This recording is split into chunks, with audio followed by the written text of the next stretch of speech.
everyone, my name is Lauren and welcome back to my channel. Today I'm going to be doing the rapid fire book tag. I know this is a little old and I'm a little behind, but I'm doing it anyway, so let's just get right into it. Before I start, the original creator and the video will be linked in the description below. If you're interested in participating, feel free. So I think there are just a whole bunch of questions and you just have to rapid fire. It's like a pick one or the other. As far as I'm aware, I haven't read any of the questions, so I'm just going to get into it and we'll just do this really quickly. So the first one is ebook or physical book. I want to say neither. I want to say audiobook, but I think I would do physical book over ebook. I just like the feel of having something in my hands when I am reading. Even when I'm reading audiobooks, I tend to like follow along with the actual physical book as much as I can. I feel like I just digest the story a lot more and it's just a lot easier for me to comprehend what's happening. Paperback or hardcover? Hardcover through and through. I think mainly because I don't know if I would be like this if Australia had hardcovers to begin with, but when I first started reading, paperbacks were like a big thing. We didn't have hardcovers out here and that was all you could buy. And so they're slowly introducing hardcovers and they're becoming more available, I guess, with book subscription boxes and the postal service. A lot of people are selling secondhand hardcovers and I get to reap the benefits and buy them all at a cheap price. So I do try to buy as many hardcovers as I possibly can for books that I'm interested in. There's no point in me buying books that I'm not interested in, but majority of the books I do own are paperback because that's all that was available when I first started. Online or in-store books shopping. Ooh, okay. I think I prefer in-store book shopping. I think that's something that makes me the happiest, and like just being surrounded by books is just like makes me feel good. So yes, I think in-store. I do buy a lot of my books secondhand, so like when there are secondhand sales in Brisbane where I live, there is a huge book fest that happens twice a year. I make a whole vlog about it when it happens.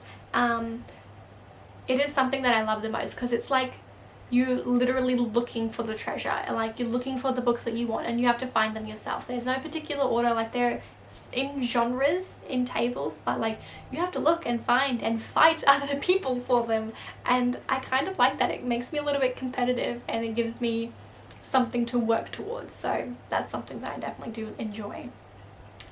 Trilogies or series? Honestly, I couldn't even tell you a series that I have finished that is more than 3 books. So I'm gonna say trilogies because I really struggle to read series and I don't know why. I feel like I do like standalones a lot because I feel like it's like one and done, and like I always want more of those, but from those novels, but it makes me feel accomplished. So I'm like, oh, that's just one story and it's over now and I can put it away and I can come back to it and it's just that one thing. And I don't think I finished a series that has more than 3 books in it. That sounds terrible, but not a lie. Heroes or villains? I feel like I like villains more, to be honest. Or anti-heroes, not so much villains, just anti-heroes. I feel like they're just way more complex and they're way more thought out and their motives are still something that I would agree with, but I can see both sides, and I think that's, yeah, I just love complex character, and I feel like villains or anti-heroes definitely have that over heroes. A book you want everyone to read. The Disasters by M.K. England. For sure, hands down. That book was so freaking good, and I think it's very underrated. It's not a book that I see many people talking about, and I want more people to talk about it because it was freaking good.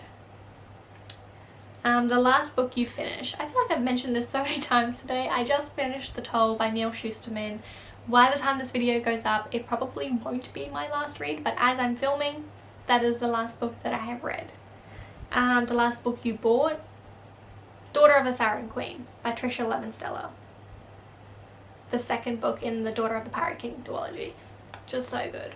So good. Alright. Weirdest thing you've used as a bookmark. Funny thing, when I moved into this house and I was moving all my books and taking them out of storage and unpacking them, one of the books I found money in as a bookmark. Like the first country I traveled to overseas was South Africa, and one of the countries, once you left that country, no one would exchange your money because it wasn't worth anything. And so I kept this note because no one would take it, and it was worth like 20 cents in Australia, and I was like, it's a good keepsake, I'll just keep it and have it look nice.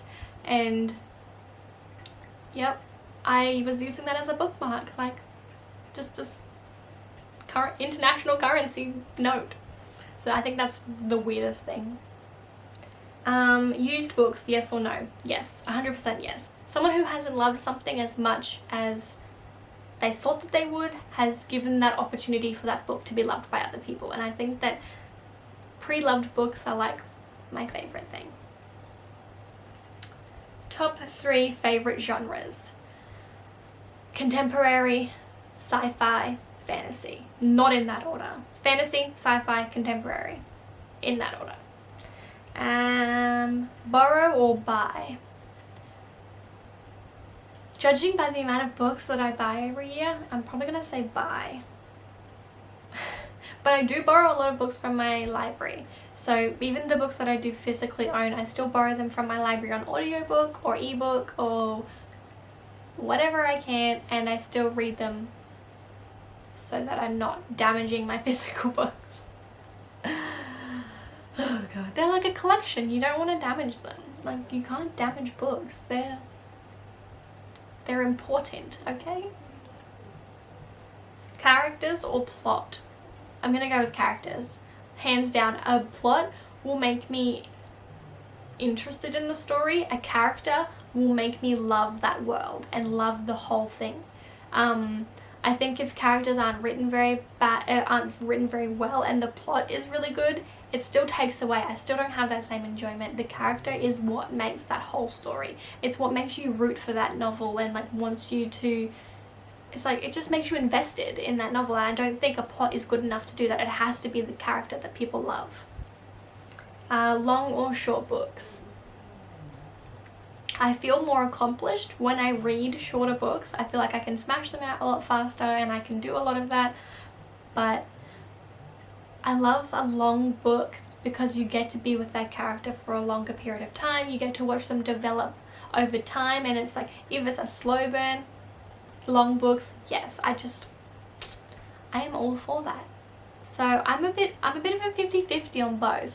I'm not sure where I don't know. Both. I'm saying both. I can do that. This is my tag. I can do whatever I want. Both. Short or long chapters? I think short chapters, because I try to read when I physically read, like in between my breaks, and I don't like finishing not on a chapter. So if it's a short chapter, I can just read it really fast and then stop at a chapter and go back to work. Name the first 3 books you can think of. Scythe by Neil Shusterman. Gemina by Amy Kaufman and Jay Kristoff. And Throne of Glass by Sarah J Maas. Books that make you laugh or cry.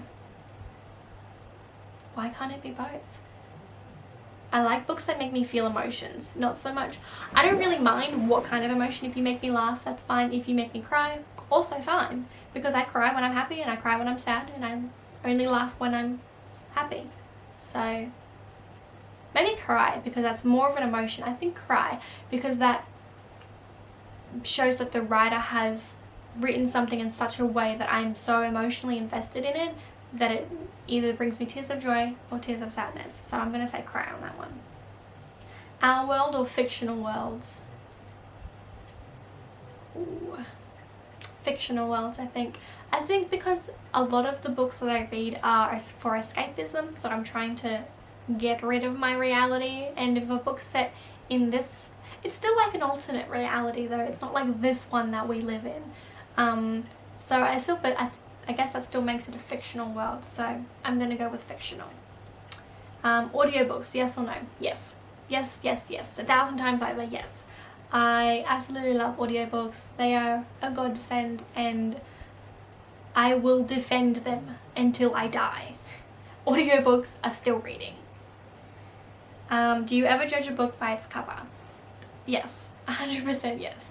A lot of the books that I first bought when I was starting out reading were cover buys because I didn't know what I liked and I didn't know what I wanted to read. So I just bought books that were aesthetically pleasing so that I would want to pick them up.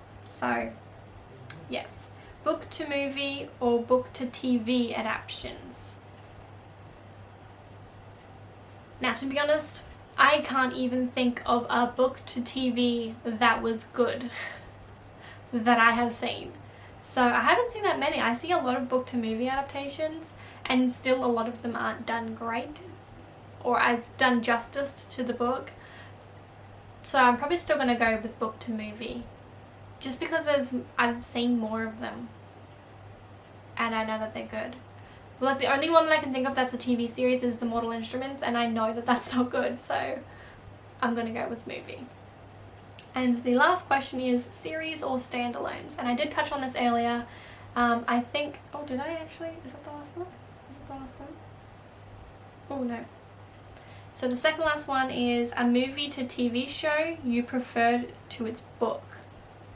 So that's irrelevant because I don't think I've watched any TV shows that were books other than The Witcher, but I haven't read the book, so like, but The Witcher was a game and I didn't even like The Witcher, so I don't think that question is very relevant. So the last question is series or standalones, and I think I'm gonna go series because I feel like I do definitely get more invested in a series than in a standalone. But it needs to be a completed series because I don't like reading books that aren't finished. Like, I can't read the first one if it's the first one. Like Aurora Rising, I read that last year and the second book is only just about to come out now, and like I'm kind of just like, do I want to read it? Do I want to read it? Because it's been so long now that I don't really remember what happened in the first book, that I would have to read the first book again, and that's what I don't like. I don't want to waste time rereading books just so I can read the second book. I want to be able to read them all at the same time and just like binge through them and be like, yep, I'm done, cool, put that to the side. I'm a bit puffed now. I've done a lot of rambling, and in 13 minutes, which is much longer than what I thought this video was going to go for. I thought it was going to go for like 3 minutes.